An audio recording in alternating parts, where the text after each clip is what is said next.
बताओ मेरे भाइयों, जो लोग जिना करते हैं और जिना के बाद वे इस खुशफहमी में मुब्तला हैं कि नहीं मौलाना अल्लाह करीम है, अल्लाह रहीम है, वो हमें जन्नत ही में दाखिल फरमाएगा। कोई लड़कों के साथ बदकारियां करते हैं और फिर ये तसव्वुर करते हैं कि मौलाना अल्लाह तो बख्शने वाला है, वो रहीम व करीम है। जो लोग सूद के धंधे करके हराम लुक्मा अपने पेट में डालते हैं, फिर भी उनका ख्याल ये है कि अल्लाह रहीम व करीम है, वो हमें बख्श देगा। तो वो ये लोग ये सब चीजें नहीं देखते क्या कि अल्लाह रब्बुल इज्जत ने पहला इंसान जो तमाम नबियों का बाबा है, जो तमाम वलियों का बाबा है, जो तमाम सहाबा का बाबा है, यानी सारे इंसानों के जो बाप हैं, उनके साथ इजहार गैरत करके हमें मुतनब्बे फरमाया, हमें तंबीह फरमाई कि हमारी शान बेनियाजी का अंदाजा करो। वही अल्लाह हमसे हिसाब लेगा, रब तबारक व तआला हिसाब लेगा।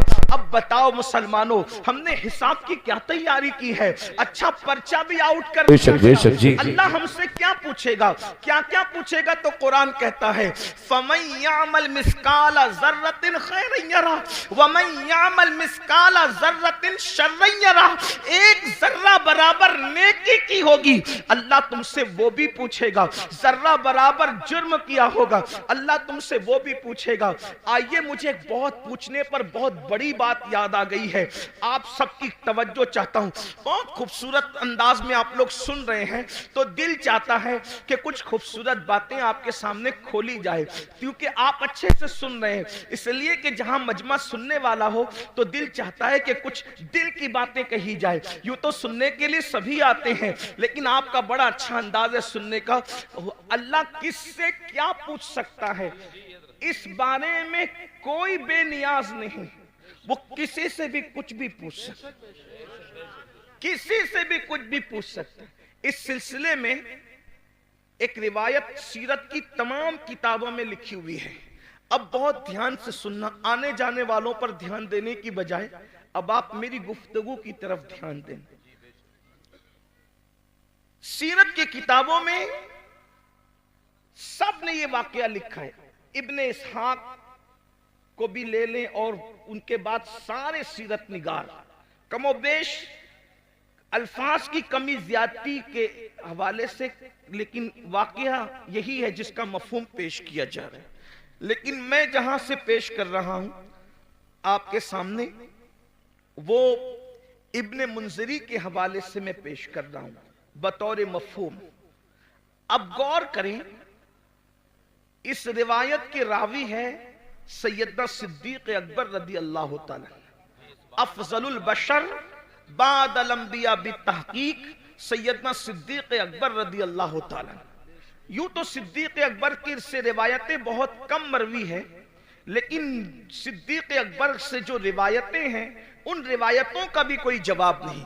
सैयदना सिद्दीक अकबर रदी अल्लाह तआला, एक बात अंदाजा करने, सिद्दीक वो हस्ती है कि जिनके बारे में मौला अली ने बयान किया कि अल्लाह के रसूल ने फरमाया कि अगर सारी जमीन वालों का ईमान एक पल्ले में रखा जाए और तन्हा अबू बकर का ईमान एक पल्ले में रखा जाए, तो सबके ईमान पर अबू बकर का ईमान वजनी हो जाएगा। ये वो हस्ती है जिन्हें सिद्दीक सुभान अल्लाह। और इन ईमान वालों में अबू हुरैरा का भी ईमान है, बिलाल हबशी का भी ईमान है, खालिद इब्ने वलीद का भी ईमान है, गौसी आजम गरीब नवाज का भी ईमान है। अंदाजा फरमाएं, जिसके ईमान की शान ये हो, उसके दिल और सीने की हालत का क्या आलम होगा। वो सिद्दीक अकबर जो सहाबा के इमाम हैं, अफजलुल बशर बादल अंबिया बितहकीक सिद्दीक अकबर रदी अल्लाह तआला अन्हु, जिनके बारे में हुजूर मुहद्दिस आजम के चौचवी रहमतुल्लाह अलैह कहते हैं, मर्तबा हजरत सिद्दीक का ये है सैयद, हर फजीलत के वो जामे हैं नबुव्वत के सिवा। अल्लाह अकबर। आइए, कोई सिद्दीक सिद्दीक़ अकबर रिवायत कर रहे हैं। अल्लाह अकबर, अल्फाज मेरे हैं, मफहूम बयान कर रहा हूं अपने अल्फाज के जामे में। इब्तिदाई दिन है, मदीने मुनव्वरा में असहाबे रसूल अभी नए नए जो है वो मदीने तैयबा आए हैं। अल्लाह अकबर, हुजरों की तामीर अभी नई नई हुई है, मस्जिद नबवी की तामीर नई नई हुई है। हालात ये हैं कि सैयदना अबू हुरैरा जैसे लोग, अल्लाह अकबर, कभी लुंगी होती है बदन पर, ऊपर का कुर्ता नहीं होता, इन हालात में जिंदगियां गुजार रहे हैं। बिलाल हबशी का हाल ये है कि भूख से जब मजबूर हो जाते हैं तो जमीन पर चित लेट जाते हैं ताकि अपने पेट को आराम पहुंचाएं। अल्लाह अकबर। और खुद रहमत दो आलम सल्लल्लाहु अलैहि वसल्लम जिनके नाम से आपने कॉन्फ्रेंस रखी है, उनके घर का हाल ये है कि 3-3 महीने गुजर जाते हैं तो चूल्हा नहीं जलता। अल्लाह के रसूल अलैहिस्सलाम के घर में 3 महीने, कोई मुबालगा नहीं, ये अल्लाह के रसूल की सबसे प्यारी ज़ौजा उम्मुल मोमिनीन सैयदा आयशा सिद्दीक़ा फरमा रही है। अल्लाह अकबर, आप फरमाती हैं 3-3 महीने हो जाते, चूल्हा नहीं जलता अल्लाह के रसूल के घर में। तो सहाबा ने पूछा, जब हुजूर के घर में चूल्हा नहीं जलता था तो तुम लोग किन चीजों पर इत्तेफा करते थे, क्या खाते थे, कैसे जिंदगी गुजारते थे? तो उस वक्त अम्मा आयशा पाक फरमाती हैं, उस वक्त हम लोग 2 काली चीजों पर अपना वक्त गुजार लेते थे। आपने फरमाया, जिसको हदीस में रिवायत किया गया, कालत अस्वदैन, हम 2 काली चीजों पर गुजारा कर लेते थे। नंबर 1 खजूर, नंबर 2 पानी। इसी हदीस से इस्तेदलाल करते हुए इमाम अहले सुन्नत ने पानी का रंग जब पूछा गया तो आपने फरमाया कि पानी का रंग काला है, इसलिए कि लोग अब तक पानी को बेरंग समझते हैं। लेकिन मुफ्ती 4 मिल्लत उम्मुल मोमिनीन सैयदा आयशा सिद्दीक़ा ने पानी का रंग खुद मुतय्यन फरमा दिया कि पानी का रंग काला होता है। इसकी एक अलग तहकीक, अलग तफसील है, मेरा उन्वान वो नहीं। लेकिन उम्मुल मोमिनीन क्या फरमा रही है, हम 2 काली चीजों पर इक्तिफा कर लिया करते थे, खजूर और पानी। अल्लाह अकबर। अब आइए, अल्लाह अल्लाह, हुजूर के घर का ये हाल है। इससे मैं अपने जवानों से ये भी कहना चाहता हूँ, ये जो यूपी की जमीन पर 5 वक्त देहात देहात में अजान गूंज रही है, बिहार, बंगाल, शाम, यमन, ये जो जमीनों पर देहातों में भी आवाज अजान की गूंज रही है, इसमें हुजूर अलैहिस्सलाम की मेहनतें कितनी हैं। इतनी मेहनतें कि जिसने अपने घर में 3-3 महीने तक चूल्हा नहीं जलाया और इस्लाम की शमा को जलाने के लिए इतनी मेहनत फरमाई, जरा गौर तो करें। अल्लाह अकबर। जब मुसलमान होकर हम अल्लाह के दीन को पीठ के पीछे डालते होंगे तो उस वक्त रसूलुल्लाह के दिल पर क्या गुजरती होगी, अल्लाह के रसूल अलैहिस्सलाम को कितनी अजियत पहुंचती होगी, कितनी तकलीफ पहुंचती होगी, इसका एहसास करो। क्योंकि पूरा ये जो मजमा है, ये सब अपने आप को आशिक रसूल कहलाने वाला मजमा है। मैं आपसे पूछूं, अगर अपना बाप एक वक्त तो भूखा रहकर बिल्डिंग बनाता है और उस बिल्डिंग पर कोई पत्थर फेंक दे तो लोग कहते हैं, मौलाना मेरे बाप ने भूखा रहकर ये बिल्डिंग बनाई है। एक टाइम भूखा रह के बाप ने बिल्डिंग बनाई है तो उस बिल्डिंग से आपको कितना प्यार है। ये जो इस्लाम की इमारत तुम्हें नजर आ रही है, ये जो कुरान की इमारत तुम्हें नजर आ रही है, ये जो दीन की इमारत तुम्हें नजर आ रही है, ये जो नमाज, रोजा, हज, ज़कात की ये खूबसूरत इमारत तुम्हें नजर आ रही है, इसमें रसूलुल्लाह ने 3-3 महीने तक घर में चूल्हा नहीं जलाया। 3 महीना किसको कहते हैं? अल्लाह अकबर। अगर वाकई इश्क़ रसूल सीनों में जिंदा है तो थोड़ी देर के लिए तसव्वुर करो, हम तो 3 टाइम पेट भर के खाते हैं और मौज मस्ती करते हैं, जराइम करते हैं, गुनाह करते हैं। सोचो, जिसने अल्लाह के दीन की शमा को जब जलाने के लिए घर के चूल्हे बुझा दिए, उस रसूल के दिल पे क्या गुजरती होगी। जब हुजूर का कोई उम्मती गुनाह करता होगा।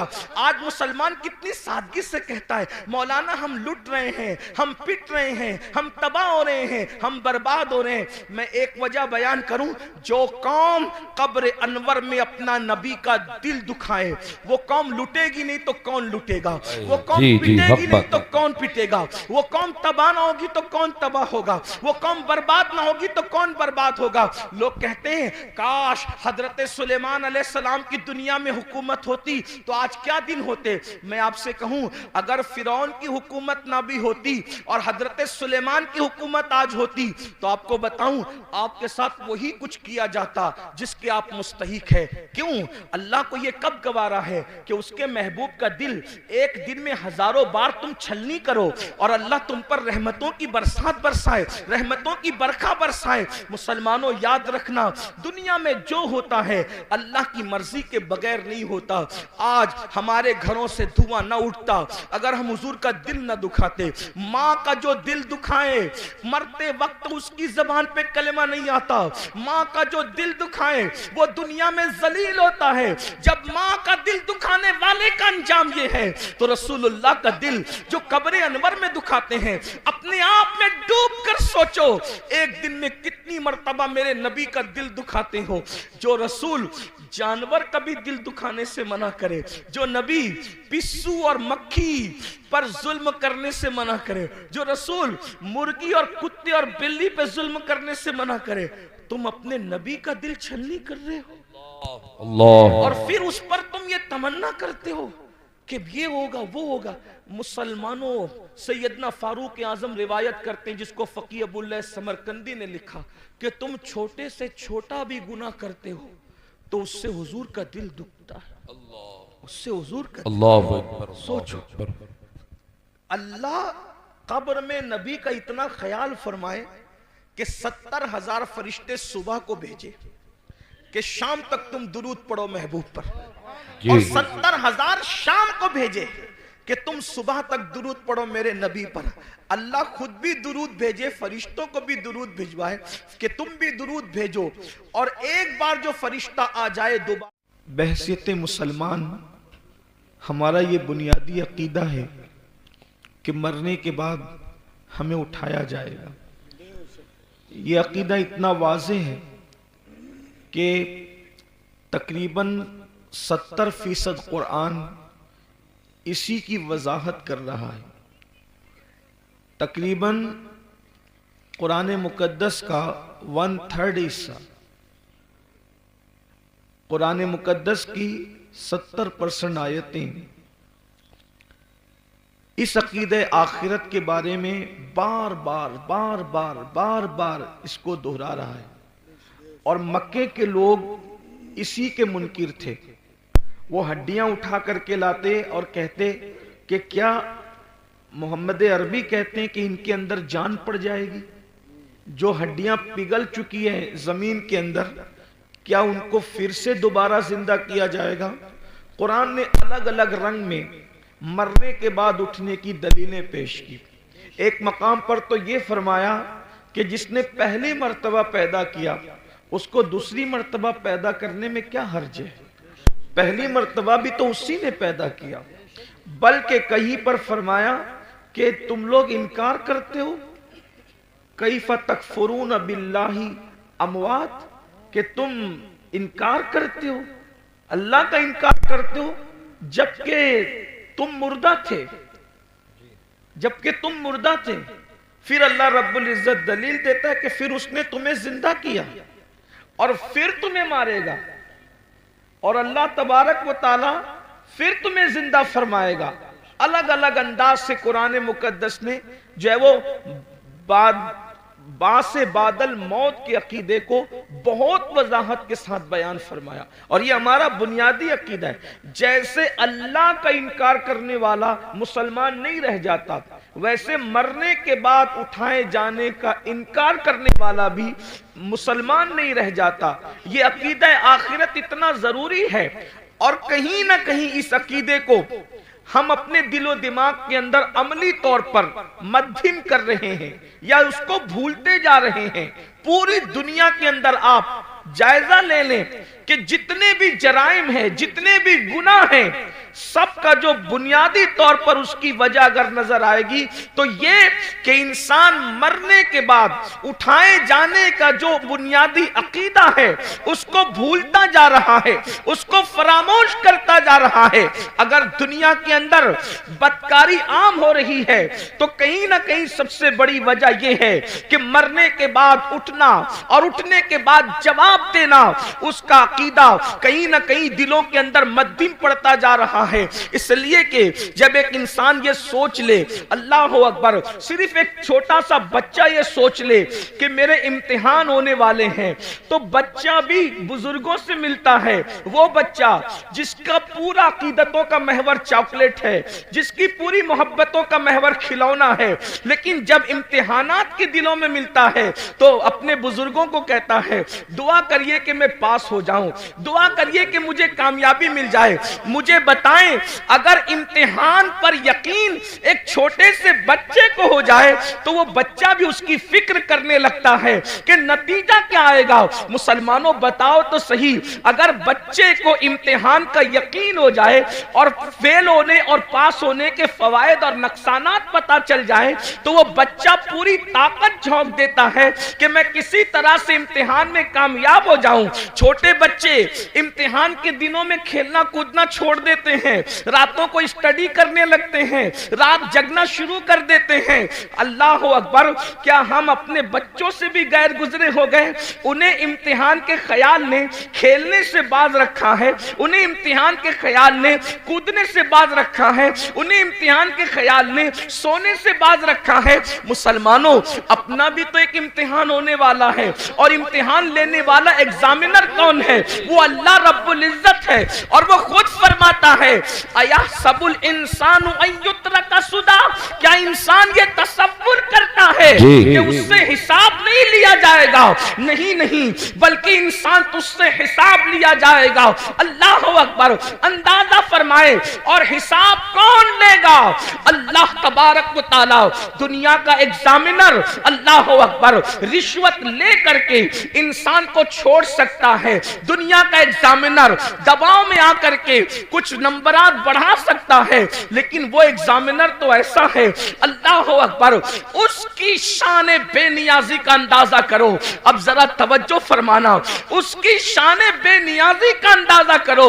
वो कैसा इम्तिहान लेने वाला है, वो कैसा सवाल पूछने वाला है, वो कैसा हिसाब लेने वाला है। अल्लाह अकबर, कि अगर मासूम शजरे ममनुआ को हाथ में ले ले तो वो उस मासूम से अपनी गैरत की बुनियाद पर उसके कपड़े भी वापस ले लेता है, उसको जन्नत से भी निकाल देता है। और अल्लाह अकबर, फिर वो मासूम 200 साल तक के दुआएं करता है, पुकारता है। तो शान बेनियाजी का आलम यह है कि उसको 200 साल तक जवाब भी नहीं दिया जाता। अल्लाह अल्लाह, अहले सुन्नत के एतबार से हमारा अकीदा यह है कि अल्लाह आदम से नाराज न हुआ था। हजरत आदम ने कोई खता भी नहीं की थी, हजरत आदम ने कोई गुनाह भी नहीं किया था, बल्कि आदम से तो लग़्ज़िश पैगंबराना वाक़ई हुई थी, लग़्ज़िश मासूमियत वाक़ई हुई थी।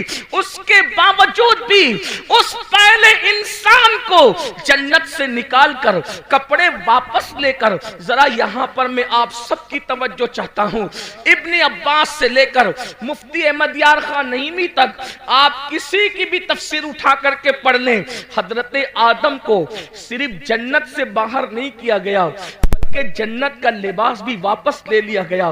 थोड़ी देर जरा तवज्जो करें, जिसको मस्जिद मलाइका बनाया जाता है, जिसको अपने हाथों से तख्लीक किया जाता है, जिसकी तख्लीक अपने हाथों से की जाती है, जब गैरत पर आते हैं और शान बेनियाजी का इजहार करते हैं तो कपड़े तक वापस ले लेते हैं, ताकि आगाह हो जाओ, हमारे रहीम और करीम होने पर धोखा मत खाना, हमारी गैरत का भी अंदाजा कर लो। जब मासूम मस्जिद मंसूबे मलाइका बनाने के बाद जन्नत से बाहर जा रहे हैं, और सिर्फ जन्नत ही से नहीं जा रहे हैं बल्कि कपड़े भी वापस दिए जा रहे हैं। तो बताओ तुम्हारी हैसियत क्या है, तुम्हारा क्या अंजाम होगा, तुम कहां रहोगे? और फिर कोई खता भी नहीं है, कोई गुनाह भी नहीं है, लग़्ज़िश पैगंबराना है, उस पर जब गैरत का इजहार ये है। अब मुझे बताओ मेरे भाइयों, जो लोग जिना करते हैं और जिना के बाद वो इस खुशफहमी में मुब्तला हैं कि नहीं मौलाना अल्लाह करीम है, अल्लाह रहीम है, वो हमें जन्नत ही में दाखिल फरमाएगा। कोई लड़कों के साथ बदकारियां करते हैं और फिर ये तसव्वुर करते हैं कि मौलाना अल्लाह तो बख्शने वाला है, वो रहीम व करीम है। जो लोग सूद के धंधे करके हराम लुक्मा अपने पेट में डालते हैं, फिर भी उनका ख्याल ये है कि अल्लाह रहीम व करीम है, वो हमें बख्श देगा। तो वो ये लोग ये सब चीजें नहीं देखते क्या कि अल्लाह रब्बुल इज्जत ने पहला इंसान जो तमाम नबियों का बाबा है, जो तमाम वलियों का बाबा है, जो तमाम सहाबा का बाबा है, यानी सारे इंसानों के जो बाप हैं, उनके साथ इजहार गैरत करके हमें मुतनब्बे फरमाया, हमें तंबीह फरमाई कि हमारी शान बेनियाजी का अंदाजा करो। वही अल्लाह हमसे हिसाब लेगा, रब तबारक व तआला हिसाब लेगा। अब बताओ मुसलमानों, हमने हिसाब की क्या तैयारी की है? अच्छा पर्चा भी आउट कर अल्लाह हमसे क्या पूछेगा, क्या क्या पूछेगा? तो कुरान कहता है फमन यामल मिस्काला ज़र्रतिन खैरन यरा वमन यामल मिस्काला ज़र्रतिन शर्रन यरा। एक जर्रा बराबर नेकी की होगी, अल्लाह तुमसे वो भी पूछेगा। जर्रा बराबर जुर्म किया होगा, अल्लाह तुमसे वो भी पूछेगा। आइए, मुझे बहुत पूछने पर बहुत बड़ी बात याद आ गई है, आप सबकी तवज्जो चाहता हूं। बहुत खूबसूरत अंदाज में आप लोग सुन रहे हैं, तो दिल चाहता है कि कुछ खूबसूरत बातें आपके सामने खोली जाए, क्योंकि आप अच्छे से सुन रहे हैं। इसलिए कि जहां मजमा सुनने वाला हो तो दिल चाहता है कि कुछ दिल की बातें कही जाए। यूं तो सुनने के लिए सभी आते हैं, लेकिन आपका बड़ा अच्छा अंदाज है सुनने का। अल्लाह किससे क्या पूछ सकता है, इस बारे में कोई बेनियाज नहीं। वो किसी से भी कुछ भी पूछ सकता, किसी से भी कुछ भी पूछ सकता। इस सिलसिले में एक रिवायत सीरत की तमाम किताबों में लिखी हुई है। अब बहुत ध्यान से सुनना, आने जाने वालों पर ध्यान देने की बजाय अब आप मेरी गुफ्तगू की तरफ ध्यान दें। सीरत की किताबों में सब ने ये वाकया लिखा है। इब्ने इसहाक को भी ले लें और उनके बाद सारे सीरत निगार कमोबेश अल्फाज की कमी ज्यादती के हवाले से, लेकिन वाकया यही है जिसका मफहूम पेश किया जा रहा है। लेकिन मैं जहां से पेश कर रहा हूं आपके सामने, वो इब्ने मुंजरी के हवाले से मैं पेश कर रहा हूं बतौर मफहूम। अब गौर करें, इस रिवायत के रावी है सैयदना सिद्दीक अकबर रदी अल्लाह तआला, अफजलुल बशर बादल अंबिया बितहकीक सैयदना सिद्दीक अकबर रदी अल्लाह तआला। यूं तो सिद्दीक अकबर की से रिवायतें बहुत कम मरवी है, लेकिन सिद्दीक अकबर से जो रिवायतें हैं उन रिवायतों का भी कोई जवाब नहीं। सैयदना सिद्दीक अकबर रदी अल्लाह तआला, एक बात अंदाजा करने, सिद्दीक वो हस्ती है कि जिनके बारे में मौला अली ने बयान किया कि अल्लाह के रसूल ने फरमाया कि अगर सारी जमीन वालों का ईमान एक पलड़े में रखा जाए और तन्हा अबू बकर का ईमान एक पलड़े में रखा जाए, तो सबके ईमान पर अबू बकर का ईमान वजनी हो जाएगा। ये वो हस्ती है जिन्हें सिद्दीक सुभान अल्लाह। और इन ईमान वालों में अबू हुरैरा का भी ईमान है, बिलाल हबशी का भी ईमान है, खालिद इब्ने वलीद का भी ईमान है, गौसे आजम गरीब नवाज का भी ईमान है। अंदाजा फरमाएं, जिसके ईमान की शान ये हो, उसके दिल और सीने की हालत का क्या आलम होगा। वो सिद्दीक अकबर जो सहाबा के इमाम हैं, अफजलुल बशर बादल अंबिया बितहकीक सिद्दीक अकबर रदी अल्लाह तआला अन्हु, जिनके बारे में हुजूर मुहद्दिस आजम के चौचवी रहमतुल्लाह अलैह कहते हैं, मर्तबा हजरत सिद्दीक का ये है सैयद, हर फजीलत के वो जामे हैं नबुव्वत के सिवा। अल्लाह अकबर।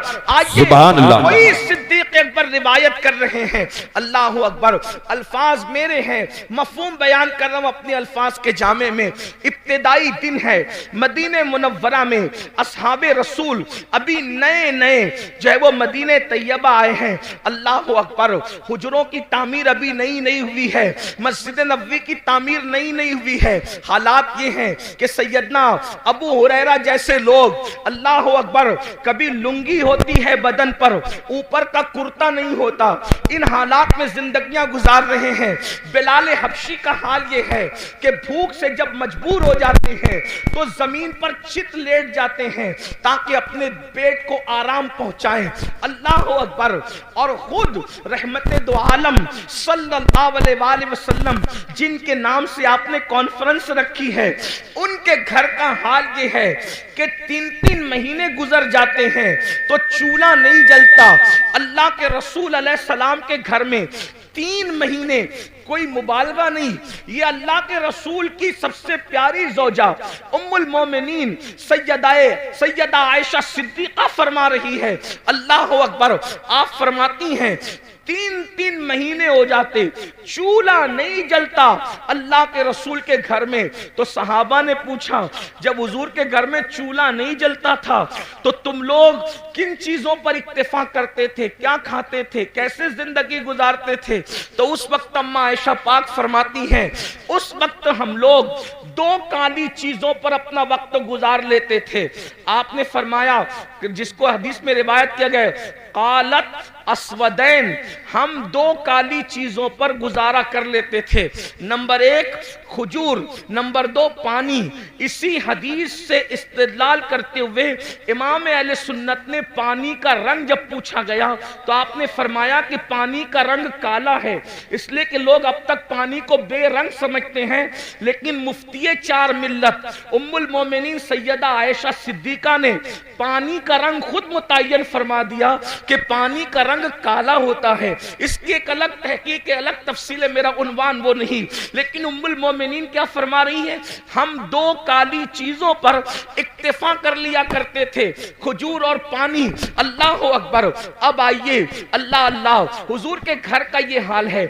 इससे मैं अपने जवानों से ये भी कहना चाहता हूँ, ये जो यूपी की जमीन पर 5 वक्त देहात देहात में अजान गूंज रही है, बिहार, बंगाल, शाम, यमन, ये जो जमीनों पर देहातों में भी आवाज अजान की गूंज रही है, इसमें हुजूर अलैहिस्सलाम की मेहनतें कितनी हैं। इतनी मेहनतें कि जिसने अपने घर में 3-3 महीने तक चूल्हा नहीं जलाया और इस्लाम की शमा को जलाने के लिए इतनी मेहनत फरमाई, जरा गौर तो करें। अल्लाह अकबर। जब मुसलमान होकर हम अल्लाह के दीन को पीठ के पीछे डालते होंगे तो उस वक्त रसूलुल्लाह के दिल पर क्या गुजरती होगी, अल्लाह के रसूल अलैहिस्सलाम को कितनी अजियत पहुंचती होगी, कितनी तकलीफ पहुंचती होगी, इसका एहसास करो। क्योंकि पूरा ये जो मजमा है, ये सब अपने आप को आशिक़ रसूल कहलाने वाला मजमा है। मैं आपसे पूछूं, अगर अपना बाप एक वक्त तो भूखा रहकर बिल्डिंग बनाता है और उस बिल्डिंग पर कोई पत्थर फेंक दे तो लोग कहते हैं, मौलाना मेरे बाप ने भूखा रहकर ये बिल्डिंग बनाई है। एक टाइम भूखा रह के बाप ने बिल्डिंग बनाई है तो उस बिल्डिंग से आपको कितना प्यार है। ये जो इस्लाम की इमारत तुम्हें नजर आ रही है, ये जो कुरान की इमारत तुम्हें नजर आ रही है, ये जो दीन की इमारत तुम्हें नजर आ रही है, ये जो नमाज, रोजा, हज, ज़कात की ये खूबसूरत इमारत तुम्हें नजर आ रही है, इसमें रसूलुल्लाह ने 3-3 महीने तक घर में चूल्हा नहीं जलाया। 3 महीना किसको कहते हैं? अल्लाह अकबर।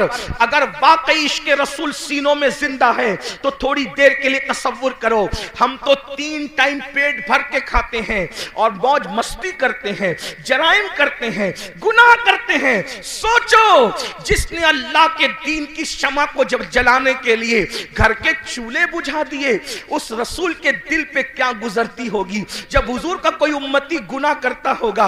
आज मुसलमान कितनी सादगी से कहता है, मौलाना हम लुट रहे हैं, हम पिट रहे हैं, हम तबाह हो रहे हैं, हम बर्बाद हो रहे हैं। मैं एक वजह बयान करूं, जो कौम कब्र अनवर में अपना नबी का दिल दुखाए वो कौम लुटेगी नहीं तो कौन लुटेगा, वो कौम पिटेगी नहीं तो कौन पिटेगा, वो कौम तबाह ना होगी तो कौन तबाह होगा, वो कौम बर्बाद ना होगी तो कौन बर्बाद होगा। लोग कहते हैं काश हजरत सुलेमान अलैहिस्सलाम की दुनिया में हुकूमत होती तो आज क्या दिन होते। मैं आपसे कहूं, अगर फिरौन की हुकूमत ना भी होती और हजरत सुलेमान की हुकूमत आज होती तो आपको बताऊं आपके साथ वही कुछ किया जाता जिसके आप मुस्तहिक है। क्यों? अल्लाह को यह कब गवारा है कि उसके महबूब का दिल एक दिन में हजारों बार तुम छलनी करो और अल्लाह तुम पर रहमतों की बरसात बरसाए, रहमतों की बरखा बरसाए। मुसलमानों याद रखना, दुनिया में जो होता है अल्लाह की मर्जी के बगैर नहीं होता।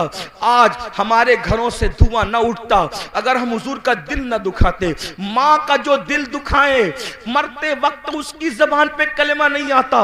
माँ का जो दिल दुखाए वो दुनिया में जलील होता है। जब माँ का दिल दुखाने वाले का अंजाम ये है तो रसूलुल्लाह का दिल जो कब्र अनवर में दुखाते हैं, अपने आप में डूब कर सोचो एक दिन में कितनी मर्तबा मेरे नबी का दिल दुखाते हो।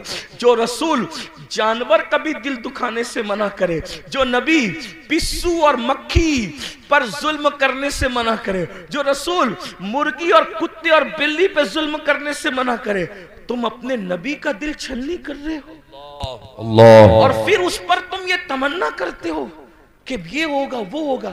मुसलमानों, सैयदना फारूक आजम रिवायत करते हैं, जिसको फकीह अबुल्लाह समरकंदी ने लिखा कि तुम छोटे से छोटा भी गुनाह करते हो तो उससे हुजूर का दिल दुखता है, उससे हुजूर का अल्लाह। सोचो, अल्लाह कब्र में नबी का इतना ख्याल फरमाए कि 70,000 फरिश्ते सुबह को भेजे कि शाम तक तुम दुरूद पढ़ो महबूब पर, और 70,000 शाम को भेजे कि तुम सुबह तक दुरूद पढ़ो मेरे नबी पर।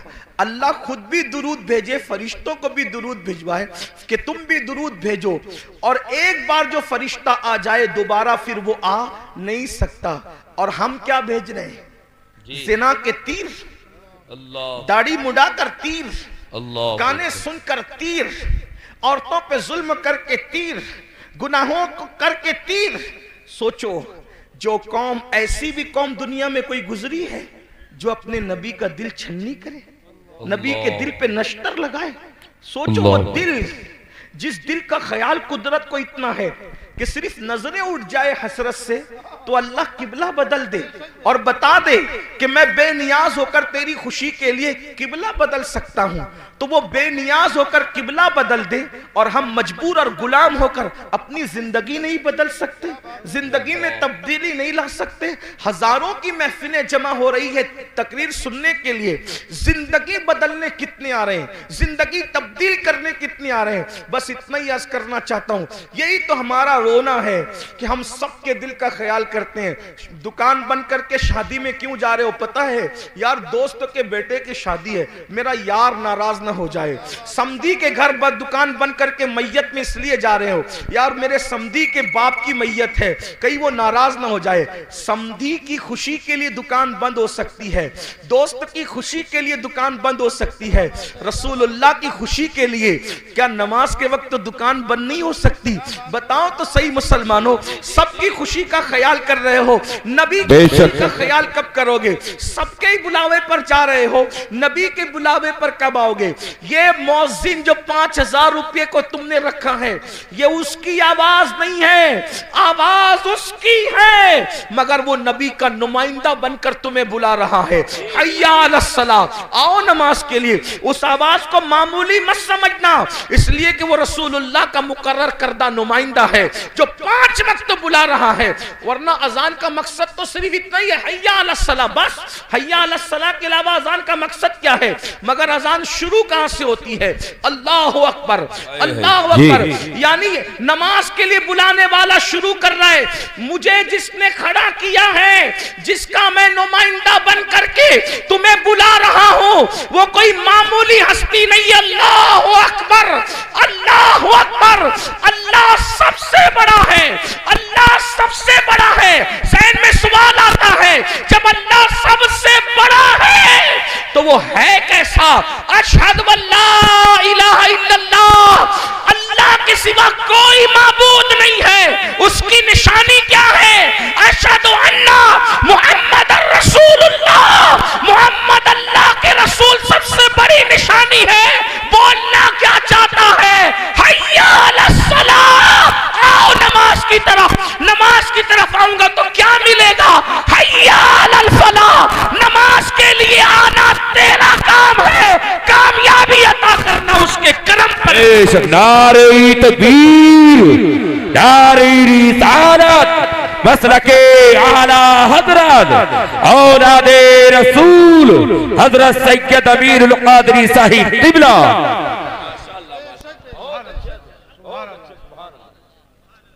फलाह अरबी लुगत में इतना जामे लफ्ज है कि हर कामयाबी को यह समेट लेता है। जिसमें हर कामयाबी आ जाए उसी को फलाह कहते हैं। फलाह से बढ़ जामे कामयाबी के लिए कोई लफ्ज नहीं है। और अजान में मुकर्रर है हैया अलल फलाह। दौलत की कामयाबी चाहिए, नमाज की तरफ। औलाद चाहिए, नमाज की तरफ आओ।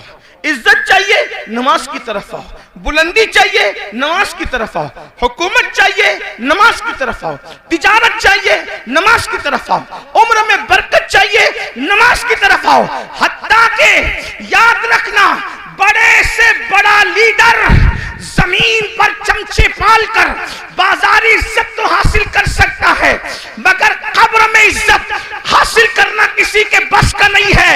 मगर नमाज वो अजीम सरमाया है जिसको पढ़ने के बाद आदमी कब्र में भी इज्जतदार हो जाता है। शर्त यह कि सीने में इश्क रसूल हो। मेरे इमाम कहते हैं नकीरैन करते हैं ताजीम मेरी, नकीरैन करते हैं ताजीम मेरी, फिदा हो के तुझ पे ये इज्जत मिली है। अगर नमाज पढ़ोगे तो कब्र में फरिश्ते भी इज्जत से पेश। आपसे आप कहते हो ट्रेन में टीसी इज्जत से पेश नहीं आता। मैंने कहा नमाज पढ़ा होता तो ऐसा नहीं होता। हुजूर से वफा की होती यार। कब्र में जब फरिश्ते इज्जत से पेश आ सकते हैं तो ट्रेन के टीसी की क्या हैसियत है? जो नबी से वफादारी फरिश्तों के दरमियान मुअज़्ज़ज़ बना दे, वो पुलिस के दरमियान मुअज़्ज़ज़ क्यों ना बनाएगी? वो मालदारों के दरमियान मुअज़्ज़ज़ क्यों ना बनाए? आप देखो बहुत सारे उलमा आपके दरमियान आते हैं, उनकी माशी हालत उतनी मजबूत नहीं होती जितनी तुम्हारी होती है, फिर भी तुम हाथ बांध के क्यों खड़े रहते हो उनके सामने? खुदा ने करोड़पतियों को एक आलिम के सामने हाथ बांध के क्यों खड़ा करवा दिया? अल्लाह बता रहा है देख ले मेरे वफादार पर इनाम है। यहां मालदारों को हाथ बंधवा दिया है और कब्र में नकीरैन इज्जत करते नजर। नबी से वफा तो करके देखो। सबके लिए वफा, हुजूर के लिए वफा नहीं। बात दूर निकली। अर्ज कर रहा था इब्तिदाई दौर है इस्लाम का, मदीने मुनव्वरा में। सिद्दीक अकबर रावी है। सिद्दीक अकबर कहते हैं मुझे इतनी भूख लगी थी कि मेरे घर में कुछ नहीं था। सिद्दीक अकबर कहने और कई दिन हो गए थे, तकरीबन कमोबेश 3 दिन। भूख से जब मेरा पेट खाली हुआ और कमर की तरफ लगने लगा तो मैंने सोचा चलो दोपहर की चिलचिलाती धूप है, चल करके किसी के घर कुछ खा लेंगे। दोपहर में जब मुझे कोई देखेगा कि अबू बकर दोपहर में धूप में कहां फिर रहे हो, तो फिर मैं कह दूंगा कि भूख लगी है तो मुझे कुछ खिला देगा। इधर सिद्दीक अकबर निकले, उधर फारूक आजम से सामना हुआ। फारूक आजम और सिद्दीक दोनों ने एक दूसरे को सलाम किया और फारूक आजम ने पूछा अबू बकर मेरे भाई, इस धूप में, चिलचिलाती धूप में क्यों निकले हो? इतनी धूप में तो तुम निकलते भी नहीं हो, क्यों निकले हो? सिद्दीक अकबर ने कहा उमर मुझे भूख लगी है, 3 दिन का भूखा हूं, घर में कुछ नहीं है, इसलिए वो भूख मुझे घर से बाहर लाई है। लेकिन मेरे भाई उमर तुम भी तो इस धूप में बाहर निकलते नहीं, तुम क्यों निकले हो? कहा मेरे भाई जो तुम्हारा हाल है वही मेरे घर का भी हाल है। 3 दिन से मैंने भी कुछ नहीं खाया, सोचा दोपहर का वक्त है, कोई मुझे देख लेगा, पूछेगा कि इस धूप में क्यों फिर रहे हो, तो कहूंगा भूख लगी है तो कुछ खा करके भूख को मिटा दूंगा। अभी दोनों में ये गुफ्तगू हो रही थी कि आमिना के लाल काशान अक़दस से मुकम्मल शान शौकत के साथ बाहर निकले, जिनकी शान मेरे इमाम यूं कहते हैं, आसमां खान, जमी खान, जमाना मेहमान, साहिबे खाना लक़ब किसका है, तेरा तेरा कौन देता है देने को मुंह चाहिए, देने वाला है सच्चा हमारा नबी। बेशक सरकार को आते देखा, आका ने दोनों को सलाम किया। दोनों ने अर्ज़ की हमारे माँ बाप आप पे कुर्बान आका, इस चिलचिलाती धूप में आप बाहर नहीं तशरीफ लाते, आप इस धूप में कहां जा रहे हैं, हमें काम बता दे क्या है। आका ने फरमाया अबू बकर उमर पहले ये बताओ तुम दोनों यहां क्या कर रहे हो। आका अलैहिस्सलाम ने कुछ कहने के बजाय फरमाया तुम दोनों क्या कर रहे हो। दोनों ने नजर झुका के कहा कासिम नेमत से या रसूल अल्लाह 3 दिन से भूखे हैं, घर में कुछ मिला नहीं, बाहर आ गए, भूख बाहर लाई है कि हम कुछ खा ले किसी के यहाँ जाके, लेकिन आका आप क्यों बाहर आए। सरकार ने फरमाया तुम्हारे घर में 3 दिन से चूल्हा नहीं जला, लेकिन इस वक्त मेरे घर में महीना भर हो गया, महीने भर से मेरे घर में चूल्हा नहीं जला है, मुझे भी भूख की शिद्दत ने बेताब किया, मैंने सोचा किसी के घर जाकर उसको नवाजा जाए और उसके घर जाके कुछ खाया जाए। सहाबा रोने लगे। यहाँ आगे बढ़ने से पहले एक जुमला कहता हूं, सहाबा पर कुछ कमेंट करने से पहले ये कुर्बानियां भी सोच लिया करो कि क्या कुर्बानियां थी। आज दूसरों के देखा देखी अगर सुन्नी कहलाने वाले भी असहाब की तौहीन करें तो कितनी दुख की बात है। जो लोग मस्जिद का चंदा भी नोट देख कर देते हो हफ्ते में 1 दिन और इमाम को अपना गुलाम समझते हो, वो लोग कमेंट करेंगे उन सहाबा पर जिन्होंने इस तरह की कुर्बानियां दी, भूखे रहकर अल्लाह के दिन की खिदमत की। कभी सोचा, कभी गौर किया? हमसे तो 10 की नोट भी निकलती है तो देख के निकलती है, बल्कि बाज जालिम तो ऐसे हैं जहां नोट कहीं नहीं चलती, वो मस्जिदों में और मदरसों में चंदा देकर लोग चलाते हैं। ये हालात है, हंसने की बात नहीं है, ये बहुत दुख की बात है। और वो लोग किन पे कमेंट कर रहे हैं? जिन्होंने पूरी दौलतें दाव पे लगा, पूरी दौलत कुर्बान कर दी। हत्ता के सिद्दीक बावफा तो वो हैं जिसने तबूक के मौके पे कुर्ता भी चंदे में दे दिया और टाट पहन लिया, और जब पूछा गया कि कुर्ता क्यों दे दिया चंदे में, कहने लगे हम जंग पे जा रहे हैं और मैं जानता हूं मुसलमानों के पास शहीद को कफन देने के लिए कपड़ा भी नहीं है, अगर कोई मेरा भाई शहीद हो जाएगा तो अबू बकर का कुर्ता कफन के लिए काम आ जाएगा। ये उनके जज्बात थे मुसलमानों। हक जिंदा है तो हक की आवाज भी जिंदा रहेगी, और यही अहले सुन्नत का तुर्रा इम्तियाज है। हम जहां अहले बैत के बेदाम गुलाम हैं, वहीं पर हम सहाबा के भी बेदाम गुलाम हैं। और कुदरत ने हमें 2 हाथ इसलिए अता किए हैं कि एक हाथ में असहाब का दामन है और एक हाथ में अहलुल बैत का दामन है, इसीलिए हमारा बेड़ा पार है। हमारे इमाम कहते हैं अहले सुन्नत का है बेड़ा पार, असहाबे हुजूर नज्म है और नाव है इतरत रसूलुल्लाह की। बेशक बेशक बेशक, सुभान अल्लाह सुभान अल्लाह। फारूक को आका ने फरमाया महीने भर से मेरे घर में चूल्हा नहीं जला, और जब निकले वहां से दोनों यार को लेकर एक सहाबी के बाग में पहुंचे, उसी बाग में उनका घर था। वो गए थे बाग में, खजूरें तोड़ रहे थे। उनकी बीवी को इत्तला मिली कि हुजूर आए हैं अपने दोनों यारों के साथ। जल्दी से शौहर को बुलाया। वो हुजूर की इत्तला सुनकर कुछ ताखीर से आए, यानी किस्म किस्म की खजूरें लेकर, ताकि हुजूर की मेज़बानी करें। हुजूर के आगे खजूरें रख दी और आका से अर्ज़ किया आका थोड़ी देर इंतज़ार करें, मैं भी खाना बनाता हूँ। जल्दी से बकरी ज़बह की, और बकरी ज़बह करने के बाद जो है वो बोटियाँ रोटियाँ जौ की सामने रखा। अल्लाह के रसूल ने रोटियां और बोटियां देखी तो देखने के बाद खाना देखते रह गए। कासिम नेमत खाने को कुछ देर तक देखते रह गए। सहाबा ने अर्ज़ किया आका जो है वो शुरू फरमाए, खाने का आगाज फरमाए। तो आका ने उस सहाबी जिसके घर में हुजूर बैठे थे कहा अगर इजाजत दो हुजूर दुनिया को पैगाम दे रहे हैं, फरमाया अगर इजाजत दो तो इस खाने से कुछ निकालना चाहता हूं। रोटी उठाई जौ की, उस पे कुछ बोटियां रखी और बोटियां रखकर आंख में आंसू आ गए। फरमाया कि जितने दिन से मैं भूखा हूं उतने ही दिन से मेरी बेटी फातिमतु ज़हरा भी भूखी है। जितने दिन से मेरे घर में चूल्हा नहीं जला है उतने ही दिन से मेरी बेटी फातिमा के घर चूल्हा नहीं जला है। जब ये ताज़ा खाना मेरे सामने आया तो मुझे मेरी बेटी फातिमतु ज़हरा की भूख याद आ गई। एक काम करो, पहले उसे ले जाकर दे दो, मेरी बेटी खा ले, उसके बाद मैं खाऊंगा। और वो खाना जब सैयदा के घर पहुंचा उसके बाद हुजूर ने खाना खाया। इतना पूरा वाकया इतना लंबा चौड़ा बयान करने के लिए एक ही वजह थी कि एक जुमला बयान करना था। हुजूर ने वो खाना खाया और खाने के बाद फिर हुजूर की आंख में आंसू आ गए, हुजूर रो पड़े। सहाबा ने पूछा या रसूल अल्लाह, जब भूखे थे तो नहीं रोए आप, और आप अब खाना खा के क्यों रो रहे? भाई रोना तो आदमी को भूखे पेट आएगा ना कि मेरे पास खाना नहीं है, खा के रोने का मतलब क्या? अब आका ने जो फरमाया, यही एक जुमला पढ़ने के लिए इतना बड़ा वाकया मैंने पेश किया, गौर से सुनना। आका इरशाद फरमाते हैं, अल्लाह ने कितना लजीज खाना हमें खिलाया ना, बकरी का गोश्त और जौ की रोटी। सैयदुत ताम है, ये खानों का सरदार है। कितना लजीज खाना अल्लाह ने हमें खिलाया। अब मैं इस पे रो रहा हूं।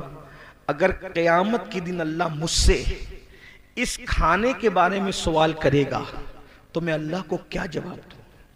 कौन कह रहा है? 1 महीने तक जिसके घर में चूल्हा नहीं जला, जो वजह तखलीक कायनात है, जो नबियों का सरदार है, जिसके लिए नेमतें पैदा की गई, जिसके लिए दुनिया बनाई गई, जिसके लिए किबला बदल दिया गया, जिसके इशारे अब्रों पे चांद टुकड़े कर दिया गया, जिसके इशारे से सूरज पलटा दिया गया, उस रसूल को उम्मत को तालीम देते हुए ये एहसास है कि मैंने एक दिन, आज 1 महीना चूल्हा बंद रखने के बाद आज बकरी का गोश्त और रोटी खाया है। अगर अल्लाह मुझे इसके बारे में पूछेगा मैं क्या जवाब दूं? हालांकि हुजूर अलैहिस्सलाम से कोई सवाल नहीं होना, वो तो शाफ़ई यौमुन नुशूर है,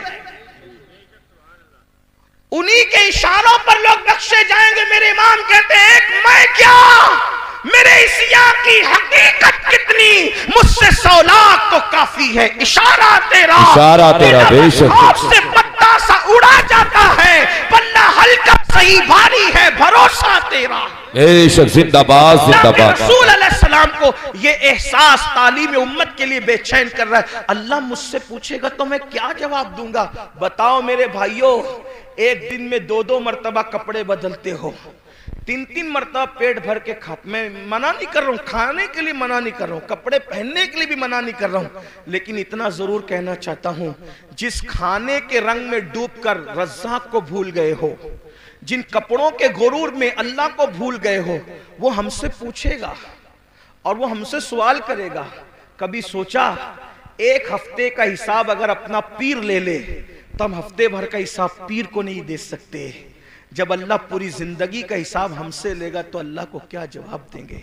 जो कुछ कर रहे हो फरिश्ते लिख रहे हैं, जो कुछ बोल रहे हो फरिश्ते लिख रहे हैं, और ये सारा नामे अमाल जमा हो रहा है, और ये सारा नामे अमाल क़यामत के दिन हमारे हाथ में दिया जाएगा और अल्लाह फरमाएगा, इक़रा किताबक, पढ़ अपना नामे अमाल।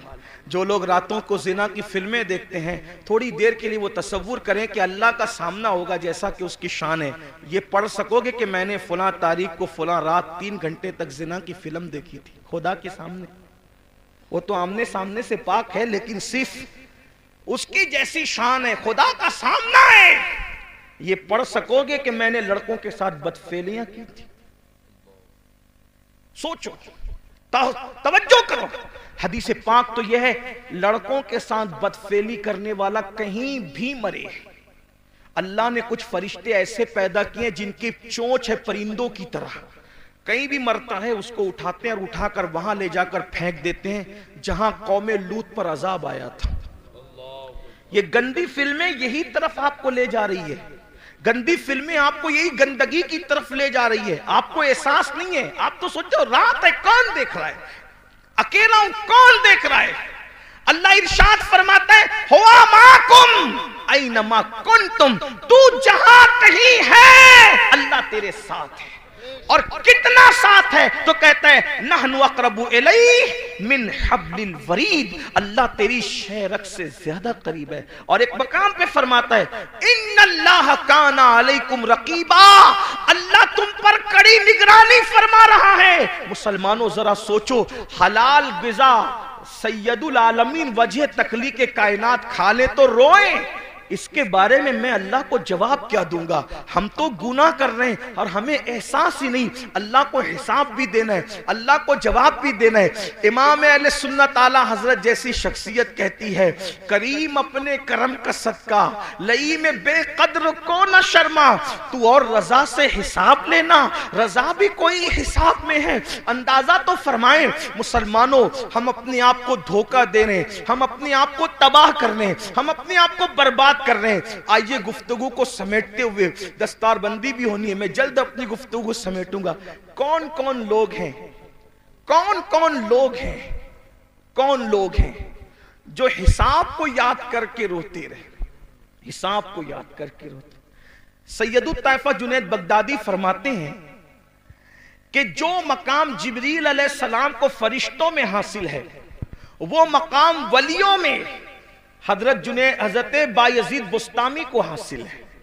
सुल्तानुल आरिफीन बायजीद अल बुस्तामी, आपको पेशाब होता था खून का पेशाब होता था हजरत बायजीद बुस्तामी को। मुरीदीन को पता चल गया कि बायजीद को खून का पेशाब हो रहा है। हमदर्दी की हजरत, आप जल्दी से किसी अच्छे हकीम से इलाज करवा लें, क्योंकि आपको खून का पेशाब हो रहा है। फरमाया मेरा इलाज किसी हकीम के पास नहीं है। कहा क्यों? कहा कि ये जो खून का पेशाब होता है वो बीमारी से नहीं होता।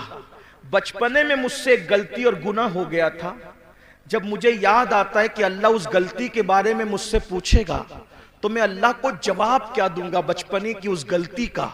तो उस जवाब देने के तसव्वुर से मेरा जिगर अल्लाह के खौफ से पिघलने लगता है, और पिघल पिघल कर पेशाब के रास्ते से बहता है।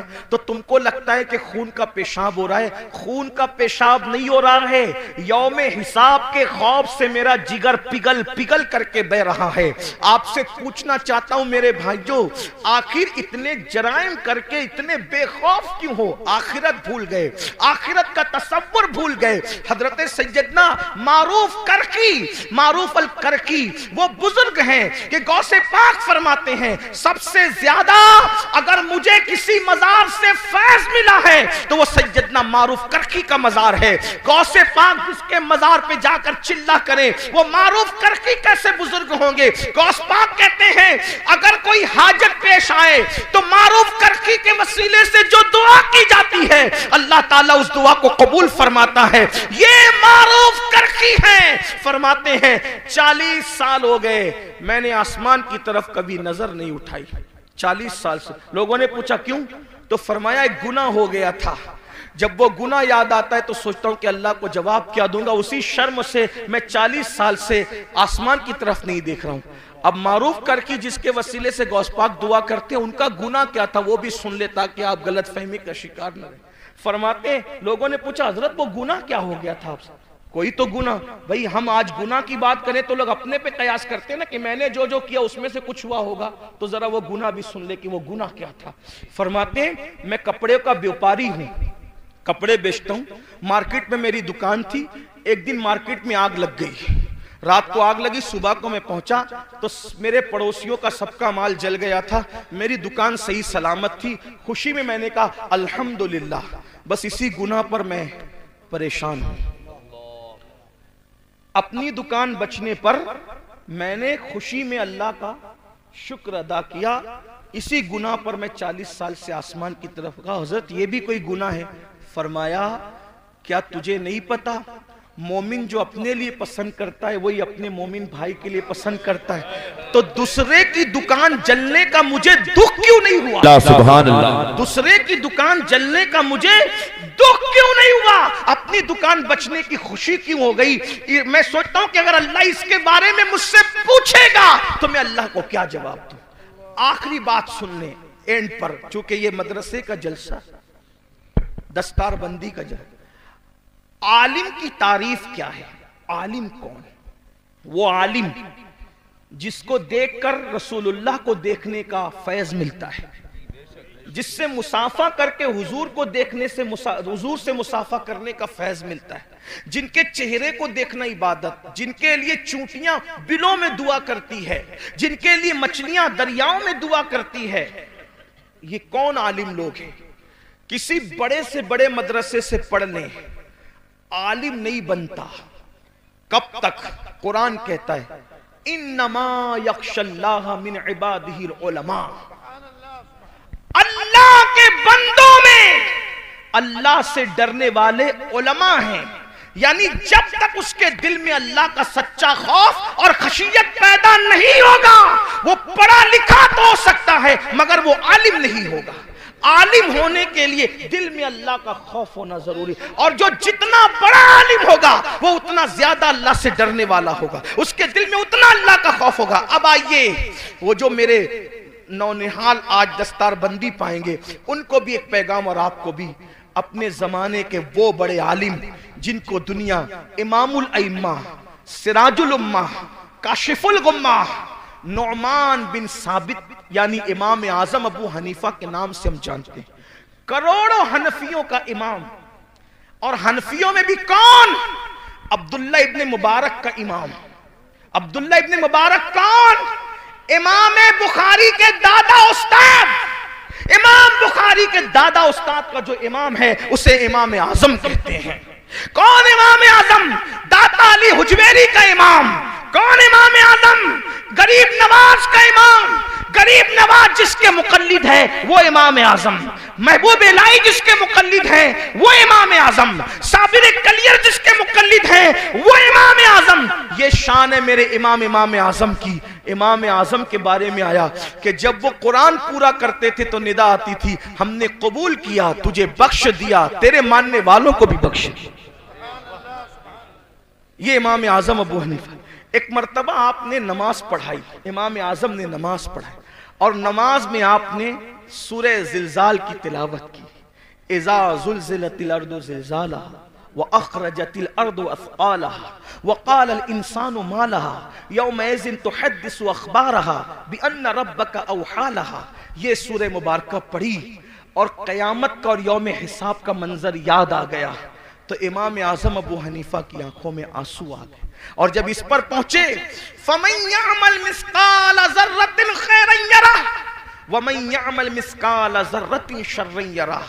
एक जर्रे के बराबर नेकी की होगी अल्लाह तुझे वो भी दिखा देगा, जर्रे बराबर बुराई की होगी अल्लाह वो भी दिखा देगा। रो पड़े, और जब सलाम फेरा नमाज पूरी की तो दाढ़ी पकड़ कर कहते, अल्लाह नौमान के बुढ़ापे पे रहम कर दे।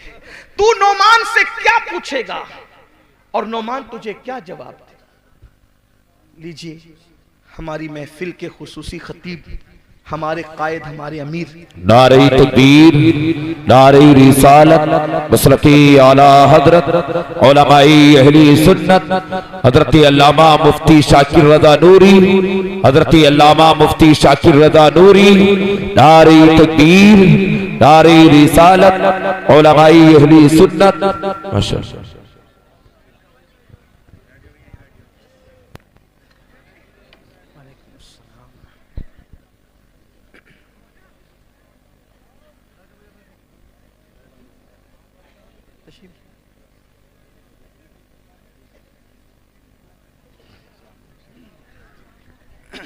बैठ जाएं दुरूद शरीफ पढ़ने। रब्बि सल्लि व सल्लिम दाइमन अबदा अला हबीबिका खैरुल खल्क़ि कुल्लिहिम सलातun व सलामुन अलैका या जद्दल हसन वल हुसैन। हज़रत तशरीफ़ ले आए। हज़रत का ही खिताब होगा, मैं मुख्तसर अल्फाज में अपनी बात मुकम्मल कर रहा हूँ। तो आइए हम उस खतीब को अब सुनना चाहते हैं जिसकी खिताबत ने इनकलाब पैदा किया दुनिया भर में। चंद अल्फाज में अपनी बात पूरी करता हूँ। जब आपने ये सूरह मुबारका का इख्तिताम पढ़ा, फमन यअमल मिस्काल ज़र्रतिन खैरन यरा वमन यअमल मिस्काल ज़र्रतिन शर्रन यरा, जर्रे बराबर अगर तूने नेकी की होगी अल्लाह तुझे वो भी दिखाएगा, जर्रा बराबर बुराई की होगी अल्लाह तुझे वो भी दिखाएगा। और फिर आप रो पड़े, पूरी नमाज रोते हुए गुजारी, और जब आप नमाज मुकम्मल कर चुके लोग उठ उठ करके चले गए तो आपने दाढ़ी पकड़ करके कहा, अल्लाह नोमान के बुढ़ापे पे रहम फरमा, तू नोमान से क्या पूछेगा और नोमान तुझे क्या जवाब देगा। इसी तरह रोते रहे। मस्जिद के जो मुअज्जिन थे वो चराग जो वो बुझाने के लिए, दरवाजा बंद करने के लिए बार बार आते जाते रहे। आपके मोटे मोटे आंसू फर्श पर टपकते और इसी तरह आप रोते रहते। बिल आखिर जब पूरी रात रोने में गुजर गई और उसके बाद सुबह का वक्त आया, फज्र के वक्त का आगाज हो गया, फज्र के वक्त की इब्तिदा हो गई, तो फिर उसके बाद मुअज्जिन जो आपका शागिर्द भी था, आके लौटने का सवाल ही पैदा नहीं होता। जब उसके पैरों की आहट सुनकर आपने अल्लाह अकबर मुड़ करके देखा तो शागिर्द खड़ा था। उससे फरमाया कि ये बता, क्या मस्जिद बंद करने का वक्त आ गया?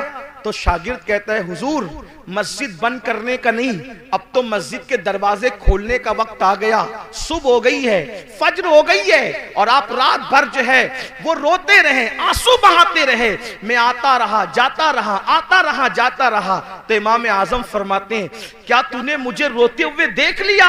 तो वो कहता है, हुजूर आप पूरी रात रो रहे थे। फरमाया, तुझे अल्लाह की कसम देकर कहता हूं, जब तक मैं जिंदा रहूं उस वक्त तक ये वाकया तू किसी से बयान मत करना कि नोमान आखिरत की फिक्र में रात रात भर रोते हैं, क्योंकि उसकी शान बेनियाजी से डर लगता है कहीं ऐसा ना हो जाए कि ये कह दिया जाए नोमान हमारे लिए रोता था और सुबह को उसकी तशहीर कर दिया करता था। अल्लाह अकबर, अल्लाह अकबर। आप अंदाजा फरमाए, मेरे आका सल्लल्लाहु अलैहि वसल्लम के दीवानों, जिनके मुकल्लिदीन में दाता अली हुजवेरी जैसे, गरीब नवाज जैसे, अब्दुल्ला इब्न मुबारक जैसे, दाऊद ताई जैसे लोग जिनके मुकल्लिदीन में हो, वो लोग आखिरत को याद करके इस तरह रो रहे हैं।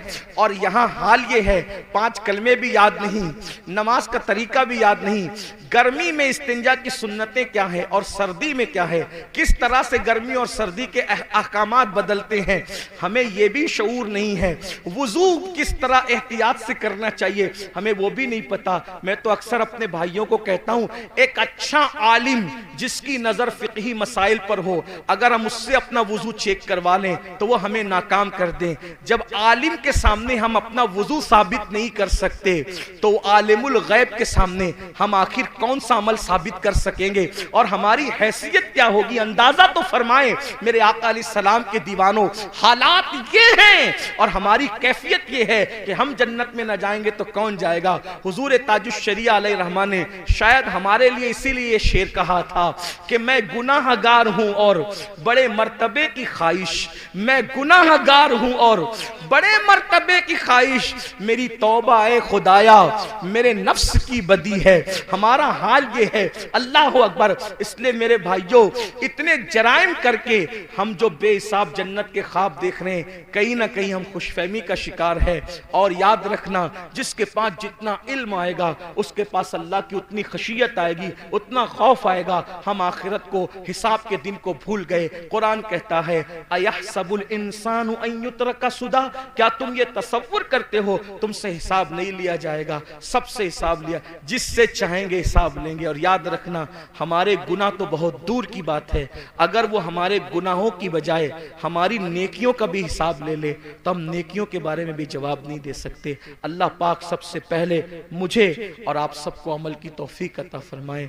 मेरे इमाम फरमाते हैं, अल्लाह अकबर, करीम अपने करम का सदका लई में बेकद्र को न शर्मा, तू और रजा से हिसाब लेना, रजा भी कोई हिसाब में है। अपनी दुआओं का हिस्सा बना लो कि काश अल्लाह हमसे हिसाब ना ले। मेरे इमाम यूं अर्ज करते अल्लाह की बारगाह में और बड़े मजे में फरमाते हैं, अर्ज करते हैं सदका प्यारे की हया का न ले मुझसे हिसाब, सदका प्यारे की हया का न ले मुझसे हिसाब, बख्श बे पूछे लजाए को लजाना क्या है। और डॉक्टर इकबाल ने कहा था मौला अगर मेरा हिसाब लेना तेरी शान करीमी के मुताबिक नागुज़ीर हो जाए तो तुझसे अर्ज ये है कि महबूब की निगाहों से छुपा कर हिसाब लेना, ताकि तेरे महबूब को उनकी हया की वजह से गैरत ना आ जाए। ये आशिकों का हाल है और हम जो कुछ किए जा रहे हैं अल्लाह हमारे हाल पे रहम करे, हमें बेहिसाब बख्श दे। अल्लाह हम सब की बेहिसाब मगफिरत फरमाए, हमारे माँ बाप की मगफिरत फरमाए और हमें अल्लाह रसूल की सच्ची वफादारी अता फरमाए। गुफ्तगू के दरमियान कोई गलती हो तो अल्लाह पाक माफ कर दे। अस्तगफिरुल्लाह रब्बी इन्ना रब्बी लगफूरुर रहीम। हमारे दरमियान दुनिया सुन्नियत की वो अजीम शख्सियत मौजूद है, वो अजीम ज़ात मौजूद है जो बेक वक्त जो है वो मुसन्निफ भी है, शायर भी है, खतीब और खतीब गर भी है, बेहतरीन मुफक्किर भी है, दानिश्वर भी है और इसी तरह से आप एक बेहतरीन मोटिवेशनल स्पीकर भी है। ऐसे मुफक्किराना जुमले जो कहीं कहीं हमें सुनने को मिलते हैं वो हज़रत की तकरीर में मोतियों की तरह आपके लबों से झड़ते नज़र आते हैं। आज माशाअल्लाह एक ऐसी शख्सियत जिसने इंसान साजी में अपने असलाफ के नक्शे कदम पर चलकर बड़े कारनामे अंजाम दिए, जिसकी एक आवाज़ पर वादी नूर के अंदर लाखों आशिकान रसूल का हुजूम नजर आता है। आइए वही हस्ती हमारे दरमियान है। हमारे नाज़िम महफिल, नकीब महफिल बहुत अच्छे हैं और बड़े अच्छे अंदाज से कहना जानते हैं, लेकिन चूंकि वक्त की नज़ाकत को देख के उनसे माजरत चाहते हैं कि उनकी हक तलफी ना हो, मैं खुद किबला अमीर मोहतरम को अर्ज़ करता हूँ, इल्तिमास करता हूँ, इसलिए कि नाजिम साहब तारुफ पेश करेंगे तो उनके शायान शान पेश करेंगे। लेकिन हमारा मानना ऐसा है कि हर आदमी, आरिफ रूमी का कौल है, हर इंसान अपनी ज़बान के पर्दे में छुपा हुआ है। जब ज़बान खुलती है तो खुद ही समझ में आता है कि ये इंसान है कौन। हर आदमी ज़बान के पर्दे में अपना तारुफ रखता है। तो आइए अब हम हज़रत की बारगाह में इल्तिमास करते हैं, इल्तिमास ही कर सकते हैं कि अपने ज़बान को जुम्बिश दें और वो जवाहिर पारे जो आपने अपने असलाफ की सोहबत में बैठकर हासिल किए, वो दर्द दिल जो आपने अपने बुजुर्गों से हासिल किया, वो सोज़े दुनू जो आपने अपने बुजुर्गों से पाया, हम सब के दरमियान बिखेरें और बिखेर कर हम सबको मुस्तफिज और मुस्तनीर फरमाएं। आइए हज़रत किबला अमीर मोहतरम का इस्तकबाल हुजूर सैयदुल उलमा महरवी रहमतुल्लाह अलैह के चंद मिसरों से हम करते हैं कि किसी की जय विजय हम क्यों पुकारे, क्या गरज हमको, हमें काफ़ी है सैयद अपना नारा या रसूल अल्लाह। शुक्र की नीयत के साथ अल्लाह का जिक्र बुलंद कर लें और तकबीर और रिसालत बुलंद करें। नारे तकबीर, नारे रिसालत, नारे रिसालत। उम्मीद है आप गुफ्तगू संजीदगी से सुनेंगे और इंशाअल्लाह बादहू आप दस्तारबंदी की महफिल में भी शरीक रहेंगे और इंशाअल्लाह उसके बाद हुजूर किबला अमीर सुन्नी दावत इस्लामी सिलसिले कादरिया बरकातिया नूरिया के शेख तरीक़त भी है। जो हज़रात मुरीद होना चाहते हैं हज़रत से मुरीद भी होंगे। हज़रत से गुजारिश है तशरीफ़।